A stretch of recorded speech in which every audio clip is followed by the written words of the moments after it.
Ranya gold smuggling ಕೇಸ್ಗೆ ಸಂಬಂಧಪಟ್ಟಂತೆ exclusive ಸ್ಟೋರಿಗಳನ್ನ ನಾವು ಈ ಕೇಸ್ ಬಯಲಿಗೆ ಬಂದಾಗ್ಲಿಂದ ಕೂಡ ಫಾಲೋ ಅಪ್ ಮಾಡ್ತಾ ಇದ್ವಿ. ಒಂದೊಂದೇ ಸ್ಟೋರಿಯನ್ನ ಸಾರ್ವಜನಿಕರಿಗೆ ತಿಳಿಸ್ತಾ ಇದ್ವಿ. ಈಗ ಮತ್ತೊಂದು ಡೀಟೇಲ್ಸು.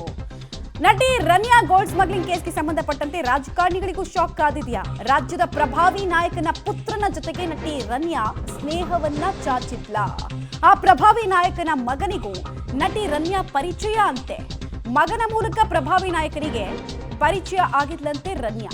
ಪುತ್ರನ ಸ್ನೇಹಿತೆಗೆ ಆಗಾಗ ಸಹಾಯವನ್ನ ಆ ಮಾಸ್ ಲೀಡರ್ ಮಾಡಿದ್ರ ಅನ್ನೋದು ಪ್ರಶ್ನೆ. ಕಾಲ್ ಮಾಡಿದ ನಾಯಕಗೆ ಫಜೀತಿ. ಆತಂಕದಲ್ಲಿದ್ದಾರಂತೆ ಪ್ರಭಾವಿ ಲೀಡರ್. ಅವತ್ತು ಇವರು ತಗ್ಲಾಕೊಂಡಾಗ ಹೆಲ್ಪ್ ಮೀ ಅಂತೆಲ್ಲ ಮೆಸೇಜ್ ಮಾಡಿದಾಗ ಕ್ಷಣಾರ್ಧದಲ್ಲಿ ಕಾಲ್ ಮಾಡಿದ್ರು ಅಂತ ನಿನ್ನೆ ನಾವು ಒಂದು ಸ್ಟೋರಿಯನ್ನು ಕೊಟ್ಟಿದ್ವಿ.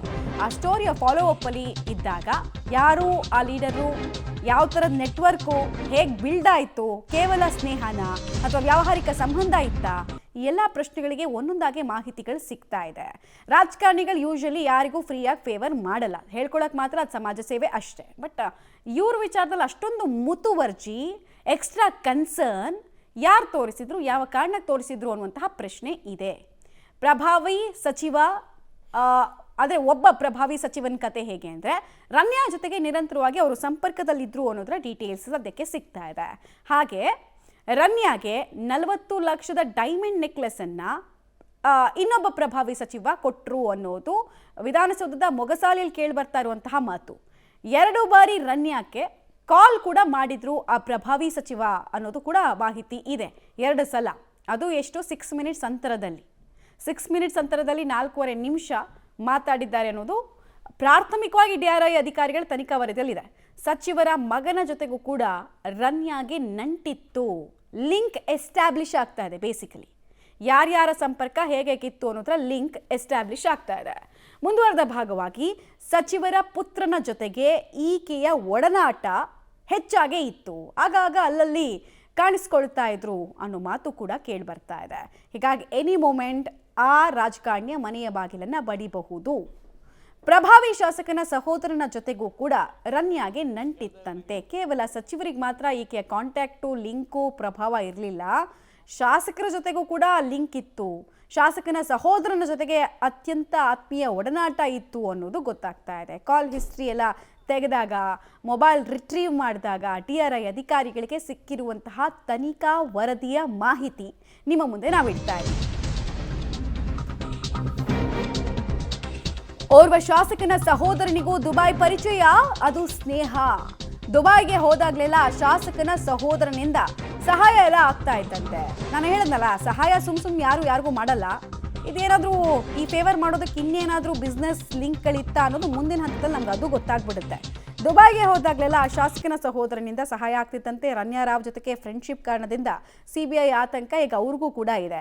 ಈಗ ಆ ಸ್ನೇಹಕ್ಕೆ ಸಂಬಂಧಪಟ್ಟಂತೆ ಯಾರಾದರೂ ಪ್ರಶ್ನೆಗಳನ್ನು ಕೇಳಿದ್ರೆ, ನಿಮ್ಮ ಹೆಸರು ಕೇಳಿ ಬರ್ತಾ ಇದೆ, ನಿಮ್ಮ ಬಗ್ಗೆ ಈ ಥರದ ಒಂದು ಟಾಕ್ ಇದೆಯಲ್ಲ ಅಂದರೆ, ಇಲ್ಲ ಅಂಥದ್ದು ಏನಿಲ್ಲ ಅಂತ ಅವರು ಹೇಳ್ಕೊಂಡು ತಿರುಗ್ತಾ ಇದ್ದಾರಂತೆ. ನಾನು ರನ್ಯಾಗೆ ಸಂಪರ್ಕದಲ್ಲಿ ಇರಲಿಲ್ಲ ಅನ್ನೋದನ್ನು ಕೆಲವರೆಲ್ಲ ಹೇಳ್ತಾ ಇದ್ದಾರೆ. ಡೀಟೇಲ್ಸ್ ಕೊಡ್ತಾರೆ ರವೀಶ್. ರಾಜಕಾರಣಿಗಳ ಜೊತೆಗೆ ಯಾರದ್ದೇ ಯಾವುದೇ ರೀತಿಯಾದಂತಹ ನೆಟ್ವರ್ಕ್ ಎಸ್ಟಾಬ್ಲಿಷ್ ಆದಾಗಲೂ ಕೂಡ ಪ್ರಮುಖವಾಗಿ ಬರುವಂತಹ ಪ್ರಶ್ನೆ ಯಾವಾಗಲಿಂದ ಸ್ನೇಹ ಇರಬಹುದು, ಯಾವ ಕಾರಣಕ್ಕೆ ಅಂತ. ಆಮೇಲೆ ಅದು ಸ್ನೇಹನ ಅಥವಾ ವ್ಯಾವಹಾರಿಕ ಸಂಬಂಧನ, ಈ ಥರ 100 ಪ್ರಶ್ನೆಗಳು ಬರುತ್ತೆ. ಈಗ ಪ್ರಭಾವಿ ಸಚಿವ ಹಾಗೂ ಮಗನಿಗೆ ಸಂಬಂಧಪಟ್ಟಂತೆ ಏನು ಲಿಂಕ್ ಎಸ್ಟಾಬ್ಲಿಷ್ ಆಗ್ತಾ ಇದೆ? ಮಮತಾ, ಪ್ರಮುಖವಾಗಿರ್ತಕ್ಕಂಥದ್ದು BJP ಆರೋಪ ಮಾಡಿರೋದು 3 ಸಚಿವರು ಅಂತ. ಆದರೆ ಈಗ ಎಲ್ಲ ಒಂದು ಕಡೆ 2 ಸಚಿವರು ಮತ್ತು ಅದರ ಬಗ್ಗೆ ಒಂದು ರೀತಿಯಲ್ಲಿ ಬೇರೆ ಬೇರೆ ರೀತಿಯ ಹೆಸರುಗಳು ತಳಕು ಹಾಕ್ಕೊಳ್ತಾ ಇದೆ.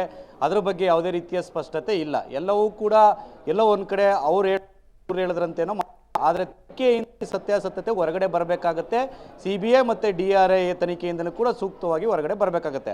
ಆದರೆ ಪ್ರಮುಖವಾಗಿರ್ತಕ್ಕಂಥದ್ದು ರನ್ಯಾ ರಾವ್ ಜೊತೆ ಮೊದಲು ಪರಿಚಯಗೊಂಡಂಥವ್ರು ಯಾರು, ಆ ಪ್ರಭಾವಿ ನಾಯಕರು ಯಾರು ಅನ್ನೋದ್ರ ಬಗ್ಗೆ ಕೂಡ ಚರ್ಚೆ ಆಗ್ತಾ ಇದೆ.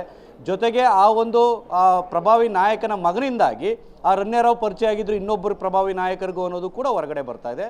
ಜೊತೆಗೆ ದುಬೈಗೆ ಹೋದಂಥ ಸಂದರ್ಭದಲ್ಲಿ ಆಗಿಂದಾಗಿ ಒಬ್ಬ ಶಾಸಕನ ಸಹೋದರನಿಗೂ ಕೂಡ ಒಂದು ರೀತಿಯಲ್ಲಿ ಲಿಂಕ್ ಇತ್ತು ದುಬೈಗೆ ಹೋದಂಥ ಸಂದರ್ಭ. ಯಾಕಂದರೆ ರನ್ಯಾ ರಾವ್ ಫೇವ್ರೇಟ್ ಪ್ಲೇಸ್ ಅಂದರೆ ದುಬೈ, ಅಂದರೆ ಈ ರೀತಿಯ ಬೇರೆ ಬೇರೆ ರೀತಿಯ ಒಂದು ಪ್ರಕರಣಗಳಿಗೆ ಸಂಬಂಧಪಟ್ಟಂತೆ. ಆ ಕಾರಣಕ್ಕೋಸ್ಕರವಾಗಿ ಆ ಹಾಲಿ ಶಾಸಕನ ಸಹೋದರನ ಜೊತೆಗೂ ಕೂಡ ಒಂದು ರೀತಿಯಲ್ಲಿ ಲಿಂಕ್ ಇತ್ತು ಅಂತ ಕೂಡ ಹೇಳಲಾಗ್ತಾ ಇದೆ.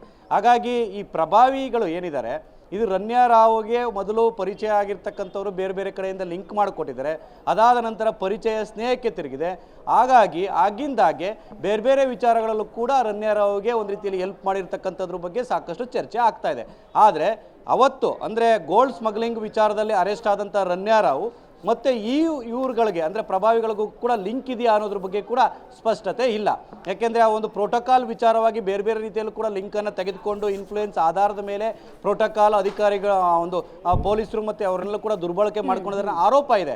ಆದರೆ ಅದನ್ನು ಮಾಡಿರ್ತಕ್ಕಂಥವ್ರು ಯಾರು ಅನ್ನೋದ್ರ ಬಗ್ಗೆ ಕೂಡ ಸ್ಪಷ್ಟತೆ ಇಲ್ಲ. ಯಾಕೆಂದರೆ ಕೇಳಿ ಅವರ ಮಲತಂದೆ IPS ಅಧಿಕಾರಿ, ಹಾಗಾಗಿ ಅವರು ಕೂಡ ಪ್ರಭಾವಿ ಸ್ಥಾನದಲ್ಲಿದ್ದರು. ಹಾಗಾಗಿ ಅವ್ರು ಇರ್ಬೋದಾ ಅನ್ನೋ ಒಂದು ಅನುಮಾನವನ್ನು ಕೂಡ ವ್ಯಕ್ತಪಡಿಸಿ ಅವ್ರ ಮೇಲೆ ತನಿಖೆ ಮಾಡ್ತಿರ್ತಕ್ಕಂಥದ್ದು. ಆದರೆ ಈ ಪ್ರಭಾವಿಗಳೇನಿದ್ದಾರೆ ಇದಕ್ಕೂ ನಮಗೂ ಕೂಡ ಗೋಲ್ಡ್ ಸ್ಮಗ್ಲಿಂಗು ಕೂಡ ಸಂಬಂಧ ಇಲ್ಲ, ಹಾಗಾಗಿ ನಾವು ಸೇಫ್ ಅನ್ನೋ ಅರ್ಥದಲ್ಲೂ ಕೂಡ ಇದ್ದಾರೆ ಅಂತ ಹೇಳಲಾಗ್ತಾ ಇದೆ. ಆ ಕಾರಣಕ್ಕೋಸ್ಕರವಾಗಿ ಸರ್ಕಾರವು ಕೂಡ ಬೇರೆ ಬೇರೆ ರೀತಿಯಲ್ಲೂ ಕೂಡ ಈಗ ತನಿಖೆಗೆ ವಹಿಸಿರ್ತಕ್ಕಂಥದ್ದು, ನಿಟ್ಟುಸಿರು ಬಿಟ್ಟಿರ್ತಕ್ಕಂಥದ್ದು. ಹಾಗಾಗಿ ಮುಂದೆ ಏನಾದರೂ CBI ತನಿಖೆ ಮತ್ತು ಆ ಒಂದು DRI ತನಿಖೆಯಿಂದ ಅವರ ಹೆಸರುಗಳು ಹೊರಗಡೆ ಬರುತ್ತಾ, ಅವ್ರಿಗೂ ಕೂಡ ಸಮನ್ಸ್ ಜಾರಿ ಆಗುತ್ತಾ ಕಾದು ನೋಡಬೇಕು ಮಮತಾ.